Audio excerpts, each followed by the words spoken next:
welcome to Dream Machine. My name is Arun. My name is Patricia. Hey Patricia, how's it going? I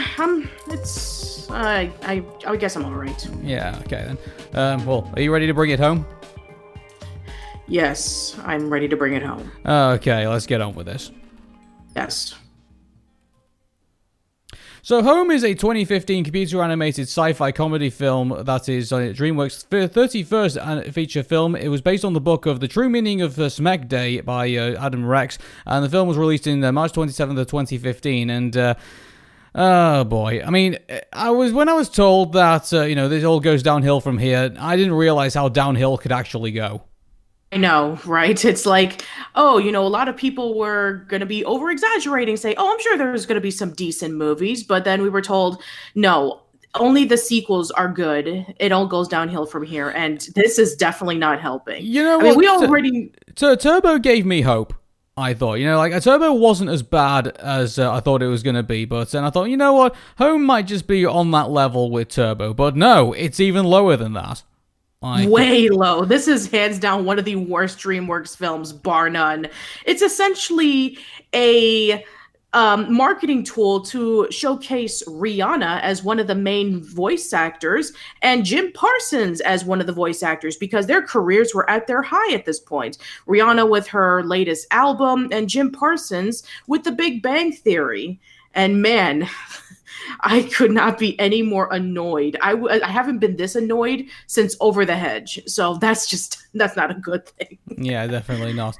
And also, this film stars Steve Martin as well. Which you think, Steve Martin, you would have thought would bring at least an ounce of comedy to this thing. Yeah, but no, exactly. This film is not funny. No, and we haven't seen Steve Martin in a DreamWorks film since Prince of Egypt. So I would think that maybe he would either play off like a bit of a comedy role since it's supposed to be very humorous. And Steve Martin's a very funny guy. But no, he's not. No, he definitely isn't. Another opportunity in which some of the casting is pretty wasted. Yeah. So let's focus on the story. And I've got to be honest, in the first act, I already hated this movie. Right off the bat. The premise, they have these aliens called the Boov, invade Earth, and basically, move the humans, all to Australia. That's a very interesting premise. And they're gonna decide, how these people live, every part of their lives, even if it means separating out their families. Basically, the Boov are fascists. Basically, they come down, invade the planet, move everyone off into this, reserve, I guess you could say. I mean, I guess you could say it has some very negative historical connotations to it. But, it's just, right off the bat, this film makes you feel very uncomfortable very quickly, and it's not funny. No, not at all. I mean, at first I was thinking, maybe it's going to be like a more serious film.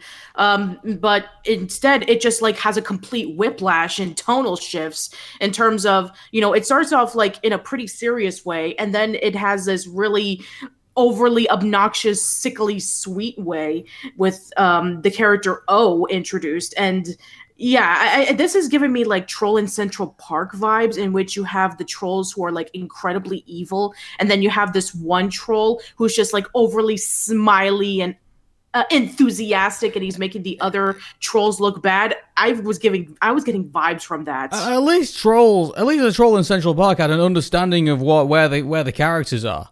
At least this is just sociopathic. You got this character called O. Right, and I tell you what, the fact that he's the main character of this, I think, is the worst problem with this movie.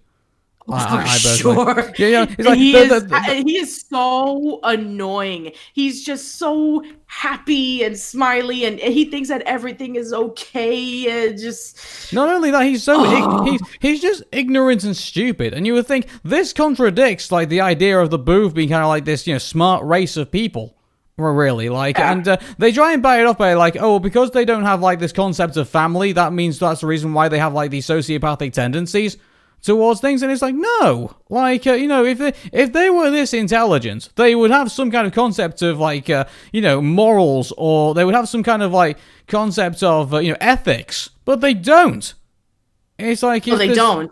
No, exactly. And so, if anything, it just makes them like they're not believable as, as a construct, within this movie. And so, the Boov are very unlikable very quickly in this. And they're, I mean, even with like monsters, Mars Meets Moms, in which like the human mothers are kidnapped by the aliens so that they can be able to take care of the baby aliens because they don't have any idea of how to be mother figures, and then eventually when they don't need them anymore they just die. It's just as bad as that. Yeah, exactly. And so it's unbelievably how abstract this thing actually is from, I guess, any type of feeling or any type of like, emotion you can put towards this movie. If anything, you just kind of sat there like, the only way I could describe it is like, have you ever watched the movie Hot Fuzz? With Nick Frost and Simon Pegg. Okay, there's a scene in the movie where Simon Pegg and Nick Frost are sitting there watching a play of Romeo and Juliet. And you can tell that it's a rip-off of the Leonardo DiCaprio film, except it's put on stage cheaply like that. And so it is kind of like, you watch it, it is kind of like that. I urge anyone to go watch Hot Fuzz. It's a hilarious movie, unlike this. But there's a scene in the movie where they're sat there watching this play, and then the woman puts the gun to her head and yells, "Bang!" And then the lights go out, and then all of a sudden it goes into like this song and dance routine, this really cheesy thing with the piano. So it goes dun dun dun dun, and then it goes love me, lovely, say that you love me. I can't remember who sung that song, but it goes into that whole routine, and you just see Simon Pegg with his eyes wide open, kind of like in The Clockwork Orange, when he's like that, like kind of like eyes wide open kind of thing, like he's just looking in pure amazement that we've just gone through an emotional scene of the final act of Romeo and Juliet, and all of a sudden they break into song and dance at the very end of it. This is how this movie feels to me. I mean, I'm just there watching wide-eyed, like, I can't believe this is happening right now. For everybody who was complaining about the whiplash with, Bambi's mom died, and then all of a sudden, like, the tweeting birds and all that stuff, where everything is fine and it's springtime. Oh my god, yeah, it's just this. So, that's the problem with this film. It's just so detached from the audience. At least it was detached from me. At least when I was watching it. So, and then there's another bit to it as well, which is, the other problem with it is O being the main character of this movie, because we know how dumb he is, and we know how gullible he is, and, apparently that's supposed to be cute and funny and things like that, but it's not. And if anything, it just kind of makes me feel like, I really wish Tip was the main character of this movie. You know what? At first, I'm going to go back to the trailers, because I remember when I saw this movie, the movie trailer on TV, they were really emphasizing on Rihanna being this main character. That Rihanna and O are going to be together, and they're going to have this wonderful friendship. It really, if you look at the early trailers, it was like focusing on Rihanna's character, and that's where it should have been. Yeah. Exactly, but no, I don't know. Maybe maybe there was like a change at the last minute or maybe they just wanted to really fool people thinking it's a movie that is a vehicle for Rihanna. But no, it's not. Yeah, it's in fact, I mean, you could have actually replaced her with any voice actress, and you wouldn't even know the difference. Yeah, it's like I mean, surely they must have learned their lesson from Battleship about Rihanna being in a film. Like, how terrible, how terrible that was. And no, but apparently we need to put her in a DreamWorks animation film, and this is what we got. But I mean, to be fair, I actually, out of some of the positives out of this film, I actually do kind of like Rihanna's performance in this. She does come across as genuine in this, and it's the big problem is that she's not the main character.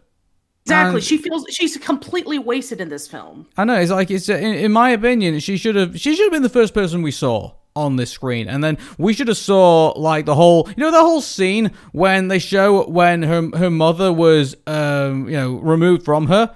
Like that should have been the first scene that we saw And then we saw like the whole tragedy take place of like her being separated from her mother, and then somewhere down the line we just focus on her for like the first third of the for the first act of the film, and then we get introduced to O, who's basically this Boov who is just a complete knucklehead who can't do anything right and makes loads of mistakes and stuff like that. And then but the one positive is that she can use O to get to her mother.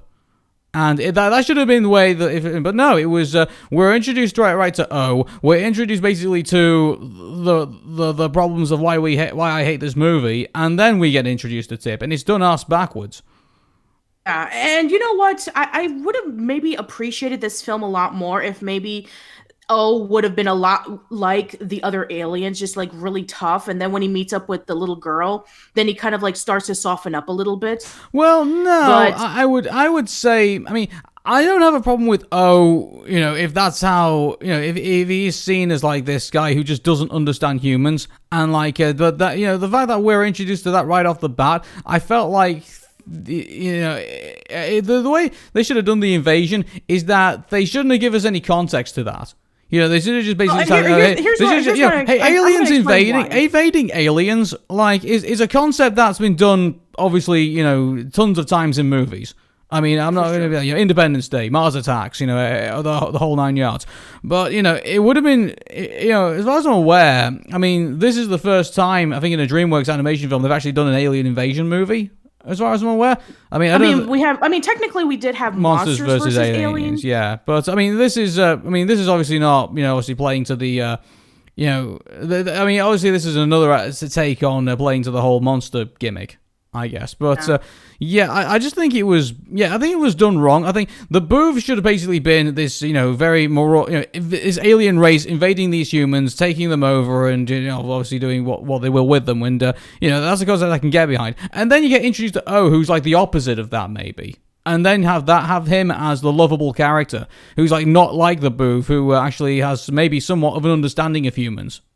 Maybe to begin with, I don't know. And there was a reason why I brought it up was because, I just would be more interested in the terms of like, toning down like the ridiculousness, because it just doesn't fit with the other aliens. Very similar to how in Troll in Central Park it doesn't fit with the other trolls. So I mean, at least an explanation on why he's so dumb yet optimistic. At least with 1984, with everybody, praising Big Brother, at least there was a reason why, because they were just showing up a whole bunch of propaganda and lies about the enemy. Well, that could have been his story arc. That could have been him. Like, he's been brainwashed into thinking that this is the way people live, and he's, in a way, you could say he's been living the good life because of that. And so he doesn't really understand the concept of like the human or any other alien suffering that they brought, because they've been jumping from planet to planet.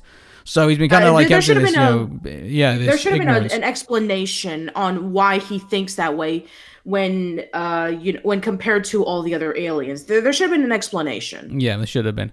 So obviously Tip and O meet each other in this in this truck, in this shop, store or whatever, and then it's mind you, she traps O. And you think, if this was realistic, she leave him in there to freeze to death. Yeah, for sure. For sure. Like, we've been introduced to the fact that she, if anything, she should probably have the same hatred to the Boos that Alex Vance in Half-Life 2 had the hatred for the Combine. Like, she's willing, like, see that when she sees the first Combine, she's going to kick his ass. Same thing should have happened with Tip. Yeah, because, I mean, essentially, she had just captured an alien, part of a race that, and why she is separated from her mom in the first place. Yeah, exactly. So, I mean, in a way, I think Tip is far too forgiving of O, and maybe even some of the Boov in this movie. I think.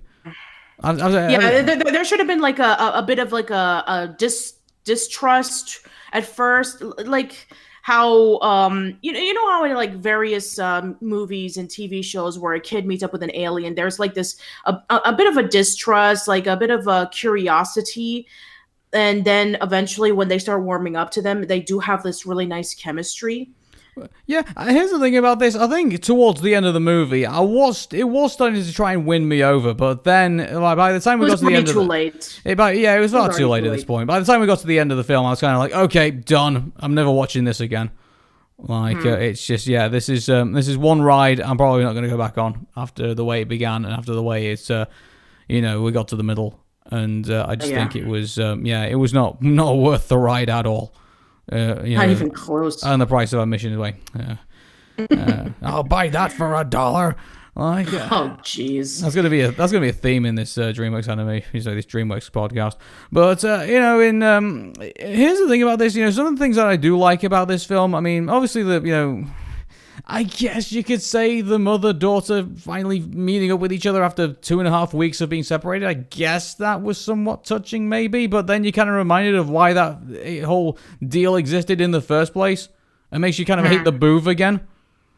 It's just, and by the way, at the end of the film, they're all, dancing and stuff with each other. It's like, no. Maybe they watched Hot Fuzz as soon as they were working on this film. At the very beginning of this invasion, there should have been, there would have been a civil war.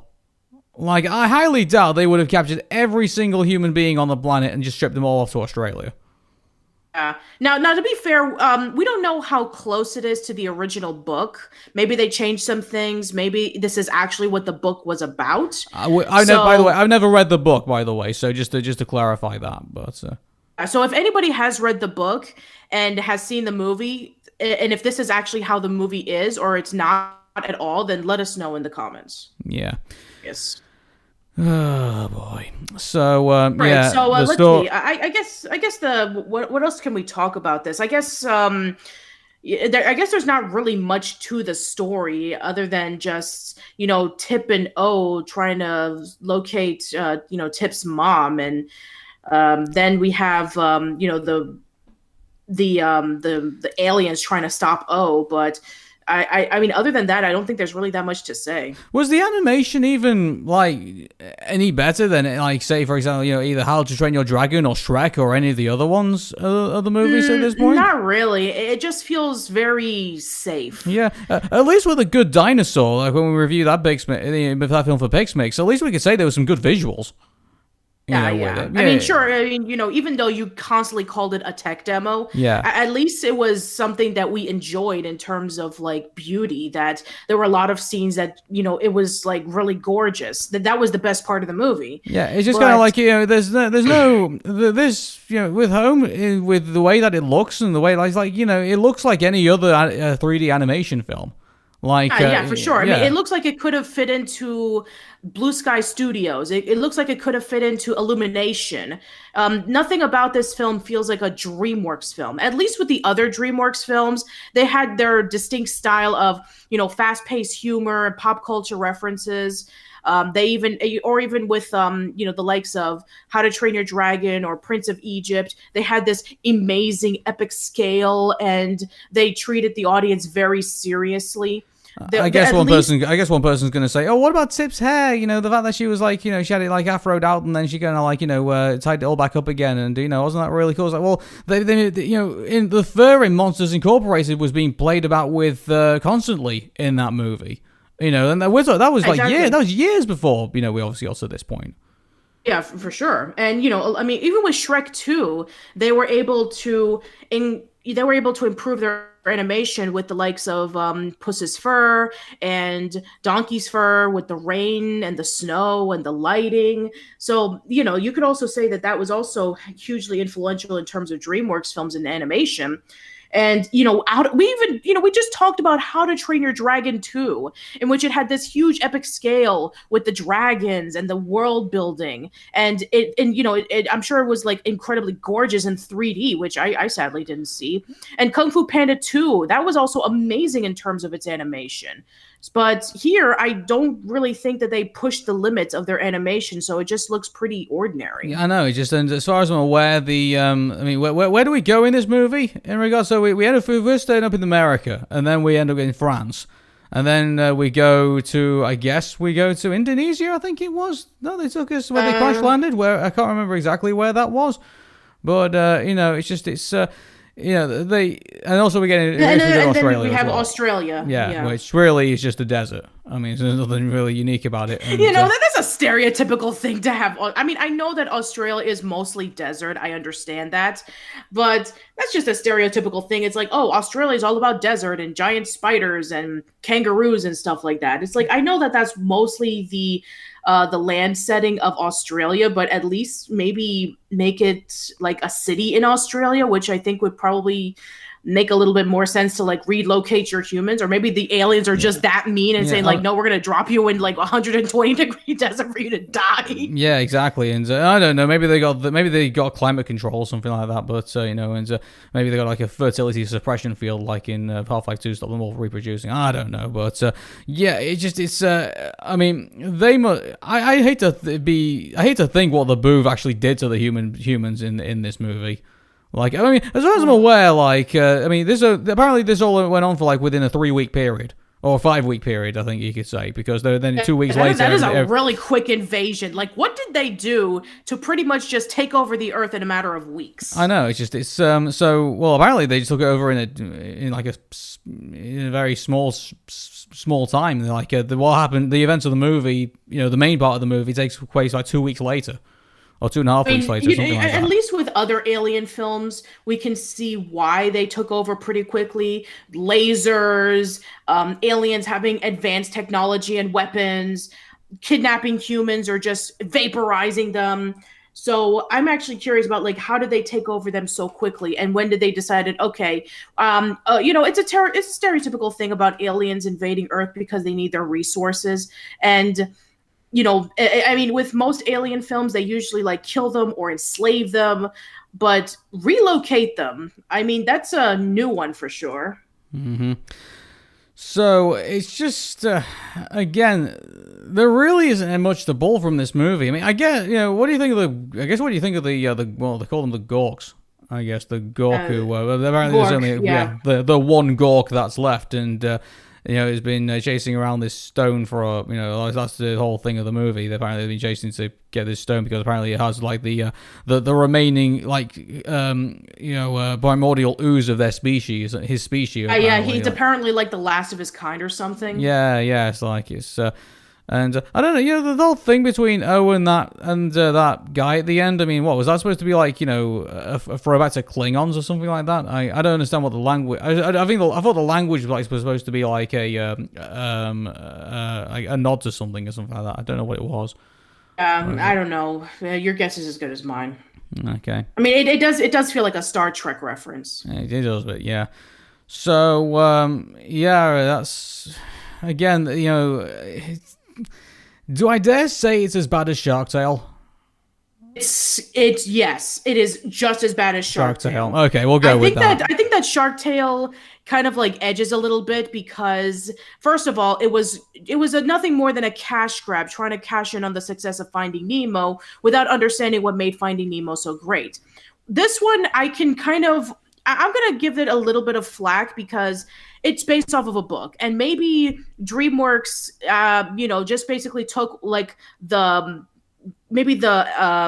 the basic idea of the book and then just kind of like did their own thing, or maybe this is actually what the book is about. And if it is that way, then this probably it would have been like one of the worst books ever. Yeah, if that is how it's going to be the case. Well, I mean, I don't think it's fair to judge the book on the movie. Like, I mean, that's kind of like saying. I'm just going to, that's why. Let me simply say this: there's a lot of sore Game of Thrones fans out as the time of this recording of this episode, who are currently picking up the book at the minute. So I think. I remember that. Yeah. That petition to completely remake season 8.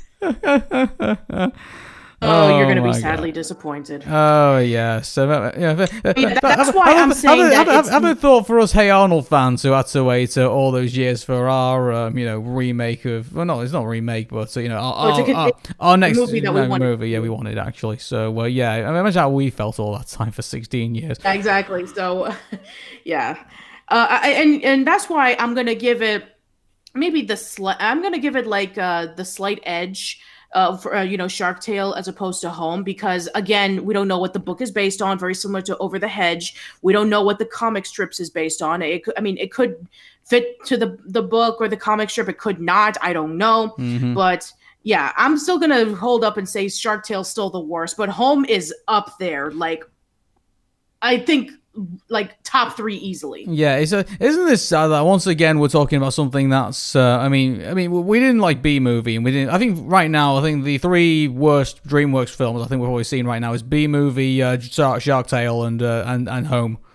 I think at the Over moment. the Hedge. Let's not forget about And Over the Hedge. And I tell you what, do you think it's like the worst parts of Over the Hedge as well? Home? Do you think? And Yeah, for sure. Because it's like you know how all the other characters were, kind of like forgettable and or like really annoying. It's like if the squirrel character was the main character. Yeah, it's like, well, no. Here's the thing about this: none of the Boov have, besides the leader guy, who I completely forget the name of. None of these guys have any particular. Besides, and also Kyle. I mean, I remember Kyle obviously, but I mean, besides that, none of the Boov have any other characteristics besides they all look the same.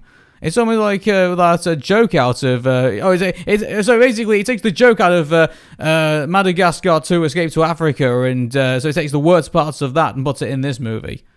So, yeah, where Marty meets up with the other zebras, saying that they're they're different, but yet they're the same. Yeah, they're the same, exactly. but that was a joke. So it takes the worst parts of Over the Hedge. It takes the worst parts of Madagascar to Escape to Africa.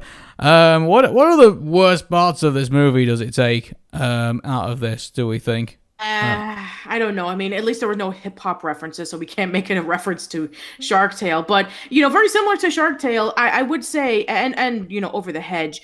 The voice cast, which are mostly celebrities, feel completely wasted. Yeah, they do, and so I mean, yeah, again, I think the positive of this film is obviously Rihanna's performance.